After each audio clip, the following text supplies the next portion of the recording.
Okay. I have the attendees been taken in? Yes, sir, they have. All right. So let's begin the morning show. This is one day CME on congenital heart disease, echocardiography.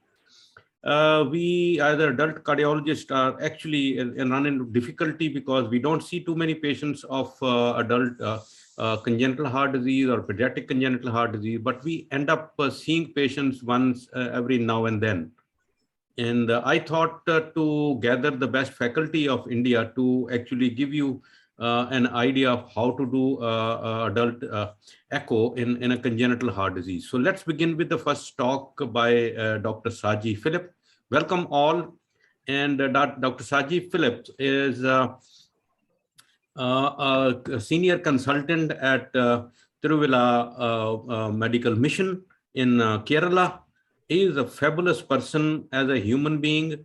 His main area of interest is Takayashu Kawasaki's disease. So he is an authority in Kawasaki. He is a recipient of fellowship in American College of Association Editors of Manual on congenital heart disease, seizure disorders, hospital-acquired infections. And he is, one of the editors in AIP and Indian Academy of Echocardiography textbook chapters. He is a founder president of a society which again is for spreading the information and the knowledge, that is KD Society and Foundation India. So can we run Dr. Saji's, Dr. Saji is in Dubai right now, so we would run his recorded video. Yeah.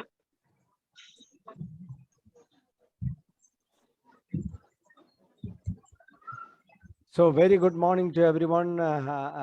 First of all, let me apologize that I am in the Dubai airport, so that I cannot answer your questions. And you may go ahead through my email, and then I can answer to you. And I always thankful to Dr. UP Singh, because even though he is working as a private setup, he formed a prime academic society to teach others. That is a wonderful thing what he is doing. And this is my email ID. You can write it down, and I will be covering atrial septal defect in the echo in decision making. So this is a grim fairy tale. And here one doctor was so depressed and financially he was in trouble and he was about to suicide. Suddenly an angel appeared. He was not happy because the angel appeared, but he was a bit happy. The angel showed a full box of jewels and gold, and suddenly the angel disappeared. Then he was so much happy because he can take up all the treasures, and he was so happy. And finally this has happened. I say that do not look at your treasures, but look on to the services you are giving to your patients. The congenital heart disease is divided into a cyanotic heart disease and cyanotic heart disease. Remember, the 8 to 10 structural heart disease out of 1,000 live birth is congenital heart disease. And of course, the left to right shunt is a cyanotic, and right to left shunt is a cyanotic heart disease. As a general rule, just remember that the oxygen saturation between 90 and 95 with a heart murmur, if you are observing, that is definitely a left right shunt. Along with that, if you are seeing a tachycardia and the respiratory movements are so fast, that is called tachypnea. That is definitely child is because of the left right shunt, child is in heart failure. So the left to right shunt is a cyanotic, and right to left is cyanotic heart disease. And one slide on cyanotic heart disease. So, you all learned 5 T's even during our graduation. That is nothing but tetralogy of Fallot and transposition of the great artery, truncus arteriosus, and tricuspid atresia, and total anomalous pulmonary venous return. And I will be covering only the atrial septal defect under the left to right shunt. I know that many delegates are doing the course frequently, and it is their duty to checklist abdominal situs, cardiac position, systemic veins, IVC, SVC, pulmonary veins, atria and IAS, AV valves, ventricles and interventricular septum, great artery relationship, pulmonary artery and branches, and PDA. Then you won't miss any structural heart disease in your echo. So I'll be dealing only the intra-atrial septum within another 20 minutes. The basic cardiac segments, when you look at this, the intra-atrial septum separating the right atrium and the left atrium. So the intra-atrial septum we will study a little bit, and this is an example of the fetal cardiac development. I want to show in a small video clip. The caudal end will show, gives SVC and ASD.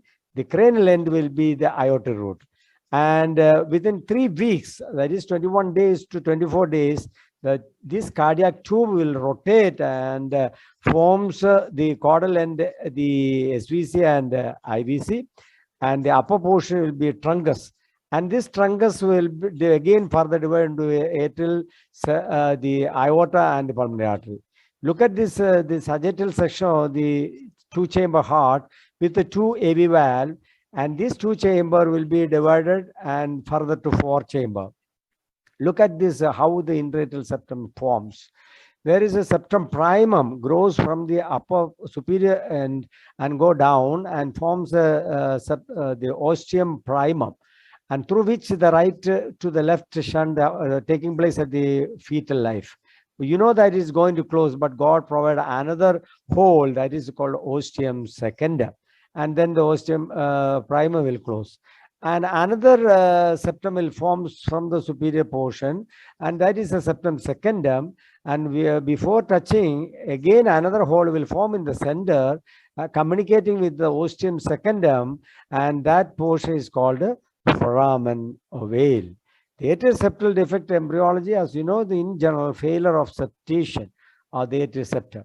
1 in 1,000 live birth is atrial septal defect, and the females are more prone to get this ASD structural defect, and 5 to 10% of congenital heart defects is atrial septal defect. What all you need to know in ASD is ideal views for evaluation, anatomical types of ASD. That is very important. You have to describe what type of ASD, because if it is a secondary ASD, it is purely indicated for the device closure, unless other is very large, the secondary. SVC ASD also you have to mention very clearly, because we want to describe the pulmonary venous drainage, and the ASD rims are important, how to assess their severity and intervention, when to do it. The 2D echocardiogram views, I always say that the subcostal view you have to learn properly. If the subcostal view is, you are taking up very nicely, very clearly, even in adult, except the fatty patients, we can see the defect very clearly. So the subcostal view, if you are seeing very nicely the defect, you don't need it a transesophageal echocardiography. Subcostal biatrial view I have to see, bicaval view, apical 4-chamber view.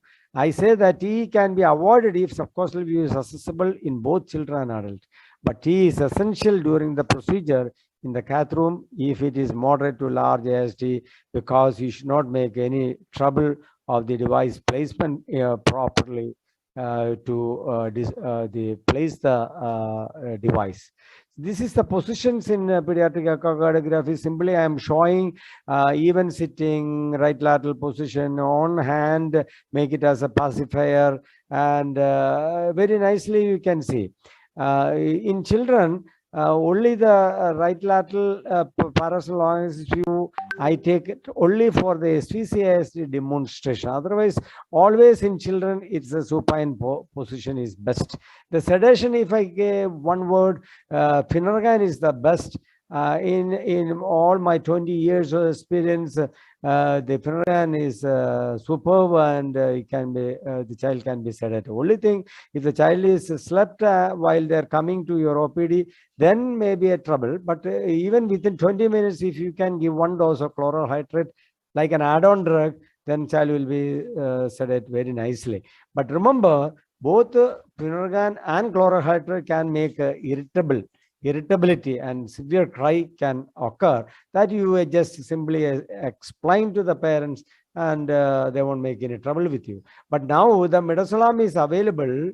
So the nasal spray 0.2 milligram per kg body weight. That means, in simply, if you can remember, 2 meteor dose in each nostril, below 1 year, below 4 years, 2 to 3, below 10 years, 4 to 6, etc. So the atrial septal defects are 5 types are available. That is ostium secundum in the center, SVC type, IVC type, and the unroofed coronary sinus. The coronary sinus, but the anterior roof is deficient. And these are the specimens which I'm showing an example. So the secondum ASD, this is a good case for the device closure. This left atrial disc and right atrial disc, and it's very nicely we can close it. But various rims of ASD, you have to explain the rim which is near to the mitral rim or a tricuspid valve rim. A tricuspid valve, we call it as a mitral rim still. And the rim which is anterior, that is the aorta plays anteriorly, that just below the aorta, that is the anterior rim, and just superior, antero-superior rim. The antero-superior rim also very small or zero, then also a trouble for a device closure because it can prolapse. So you should be very careful. But with the expert hand, maybe with the balloon, it can occur. So the IVC rim also important to describe, that I will show you. This is a normal heart which showing purely biatrial view. This is the left atrium, this is the right atrium. In the biatrial view, this is not SVC, and this is the bicaval view. Very nicely we are demonstrating, and so that the SVC you can demonstrate. If the RSVC is absent, then you can see very nicely. Then you have to look at the coronary sinus. If it is dilated, you know that there is a left coronary sinus. So there is a left SVC. That is important to explain, because surgeon need it, because the surgeon anesthetist also need it, because they want to cannulate both SVCs bilateral. If it is SVC, right SVC or left SVC, they have to cannulate. Otherwise, while closing the ASD, the oozing from the coronary sinus from the left SVC, that make a trouble for them to suture the pericardial patch. So especially when they are doing the minimally invasive surgery. In the minimally invasive surgery, remember that you can cannulate only the RSVC, not LSVC. So you have to explain, if it is LSVC is there, they will go straight away the sternotomy. This is the example of a SVC ASD. Here you can see the echo dropout very nicely, you can see, and the color flow is between this defect fills, then it is a SVC ASD. And the tip, if it is thick and like a chopping like appearance, then also definite SVC ASD. Maybe you sometimes you may see the blue color, nothing to worry, because the flow from the left atrium going up and coming down, so it is going away from the probe. The flow towards the probe, it is red. So both red and blue you can see. But if you are seeing from the right side, it is blue, then it is a bidirectional shunt. It's called Eisenmenger syndrome. So this is typical. This is the right pulmonary artery, and this is the SVC, and you can see very nicely demonstrate SVC ASD. And here, this is an example of the lower type of secondum ASD. There, the IVC rim is very short. Such case also, you have to be very careful, and you have to explain to the interventional cardiologist that the IVC rim is short, so that may prolapse, so that they have to use the balloon technique. And if you have still doubt on SVC ASD, right parasol long axis view, and the IAS should prominent, and then upper portion, you can clearly demonstrate the left to right shunt very nicely in the SVC. You have to try, then you will appreciate this modified right parasol plaques view, modified for the intraatrial septum. Many times you saw the second ASD flow even in the parasol long axis view when you move little anterior or posterior. So same view, you modify it and you can see the left to right color flow. And if you have still doubt, you may take 2 syringes and 10 cc syringes, one syringe with the saline and one is empty, and mix it thoroughly, the air, mix it properly, and then the wonderful contrast study you can see. And you can see the air bubbles are coming through the hole, and it is nothing but a SVC ASD. And that is very important thing to measure. The apical four-chamber view measurement may be erratic. Sometimes even without a septal defect, the color flow gain is high. The flow may be supersede over the septum. You may think that it is a defect. So I won't prefer for the size taking in the four-chamber view unless otherwise very small children. And this is an example of the coronary sinus dilator. There is an equal sign. I made it as equal sign. This is dilated coronary sinus. And such cases, you should be careful when you are putting a device, because the device may partially obstruct the coronary sinus. It can it can collapse. So you have to be very careful while using the devices in such a lower type and very near the dilated coronary sinus. And because the surgeons are very competent to do the device, the minimally invasive surgery, so why you are unnecessarily taking a risk for a large ASDs for a device closure? That is my question. That is my view. It can maybe different. This is the earlier days we do the scapular area, that is posterior lateral thoracotomy. This is anterior lateral thoracotomy. Now we are putting a very 3 centimeter submammary incision. This is a subaxillary incision, vertical. That is not good actually, because against the crease. But still, some people are having a good scar. And if it is a thick keloid formation, then it will be a trouble. And these are the minimally invasive scars. So surgeons are well competent. And if it is a large and if it is risky, if it is consider your child as your own child. Aneurysmal ASD, sometimes we see, nothing to worry. This very thin membrane will be opposed to each other between the left atrial and right atrial disc. So still it can be closed. And this is an example of the perforator ASD. You can see 3 jets. If you are going your sheath through the upper one, lower part maybe a residual shunt may occur. If you are going through lower, then upper portion can occur. If you are going through the center, both can be covered. You are only thing you take a little 1 or 2 mm extra above your calculation. This is the same one I showed as anatomical specimen. It's a cribriform type ASD with 2 holes. You can see this can make a residual shunt. So you should be very careful. This is the fossa ovalis.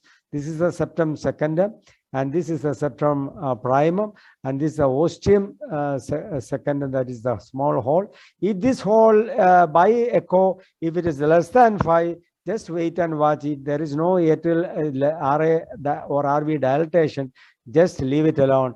But if it is RA RV dilatation, it's an indication for ASD closure. In general, above 6 mm is an indication for device closure.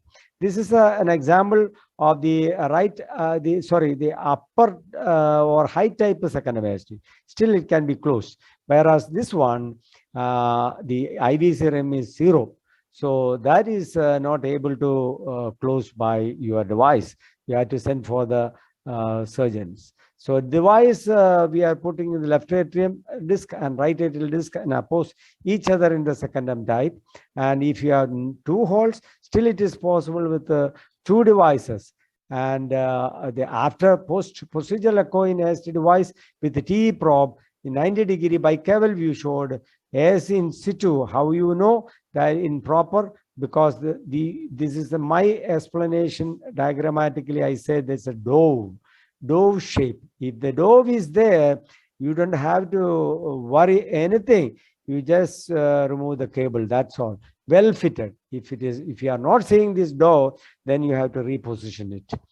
And even with the 2D echo, you can see that 3D view of your device with your pin, etc. So when not to do intervention, PFO, if it is less than 5 mm, rims are inadequate, and the anterosuperior rim and IVC especially, ASD size is large, and disproportionate to the weight of the baby. Suppose 10 kg child need a 16 mm, I won't prefer to put a device. You can go ahead for the surgery. So there is a rule.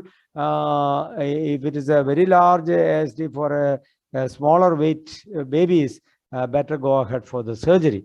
ASD size is small, but RA is bigger. Then something is wrong. You have to find out the anomalous pulmonary venous drainage, partial type. So that need a CT angio. See, with the CT angio, very clearly you can demonstrate, and especially SVC ASD.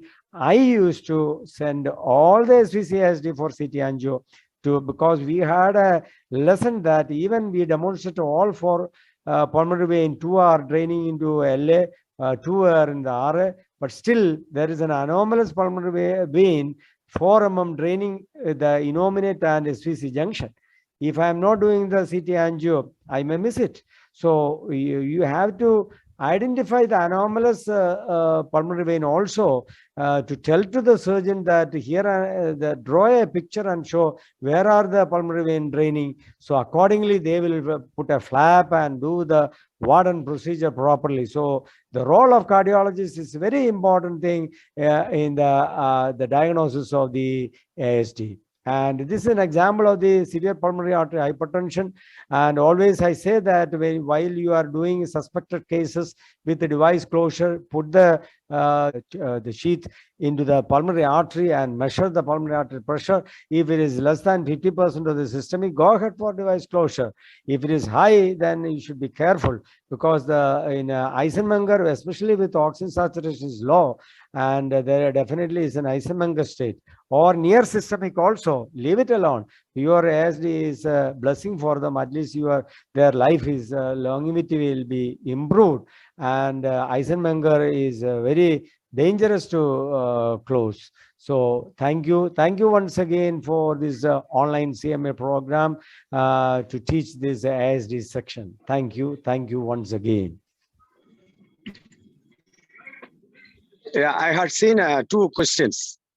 One is how to differentiate PFO and the ASD. I say very simple. In general rule, if it is more than 5 mm, we classify as secondary ASD. And if it is less than 5 mm, we consider as a fossa ovalis or a patent foraminoid. But whenever you see a flappy limbus of the fossa ovalis is flappy, then definitely it is a fossa ovalis type. Still you measure it is a 5 mm, don't worry. I used to describe as a fossa ovalis type secondary ASD. So if there is RA-RV dilatation, is an indication. So in general rule, more than 5 mm you consider as secondary ASD, and less than 5 mm consider as a fossa ovalis. Another question I had seen that how to place the probe for the right parasternal. So you keep the probe marker towards the left shoulder for the parasternal long axis view as usual. You keep the child the right semi-supine position, and then you move your probe the same direction. You move little more towards the left shoulder.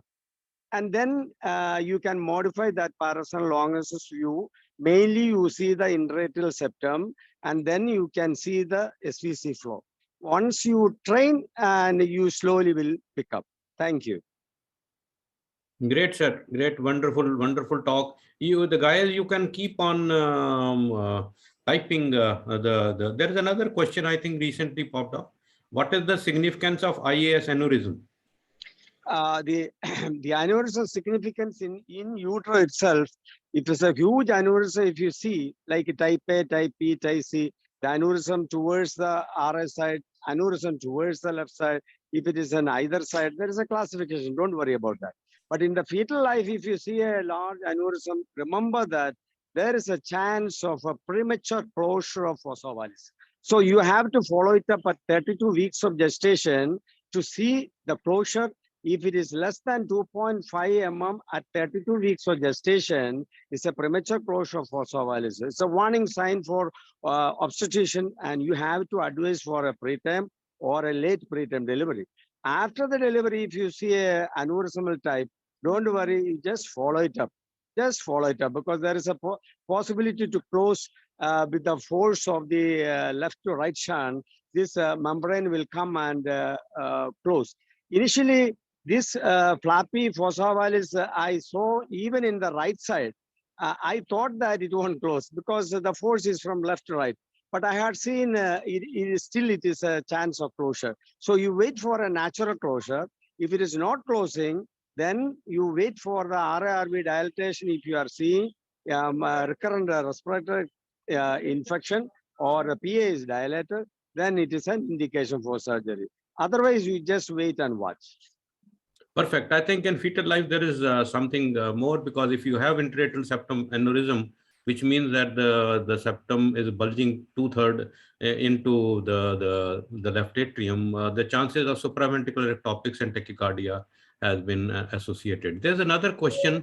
Now, there is a question: if size of LV does not increase after device, what is the inference? I couldn't get it. Would you answer that, Dr. Saji?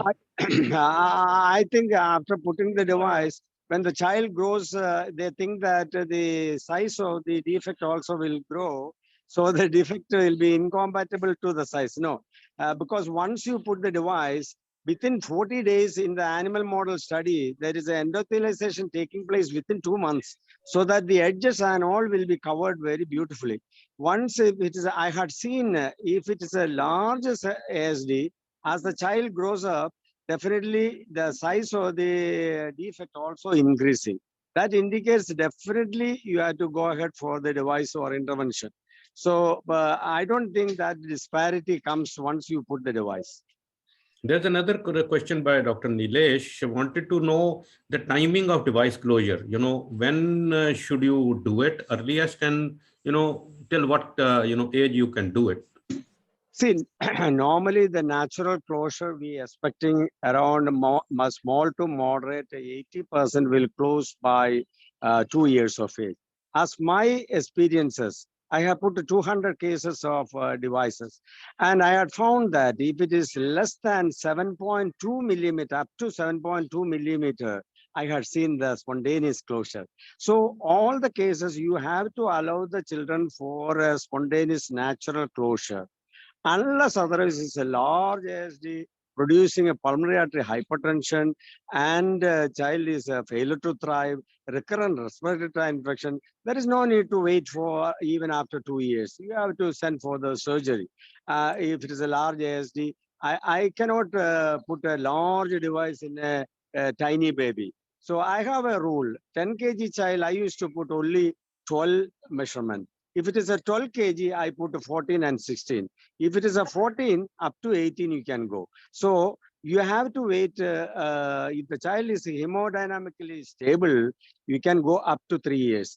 SVC-ASD, please wait till 4 years of age, because the surgeon will be more comfortable to do, and the recurrence or the chances of the pulmonary vein orifice stenosis and all will be much lesser when you do the SVC surgery after 4 years. So intervention, I prefer 3 years of age. If you are a sport and it's a small ASD, they want to go abroad and all, even I put a 9 kg child also, I put a small device. So up to 10 size. Otherwise, don't go for a large device in a tiny baby. You wait around 3 years of age, you can put it.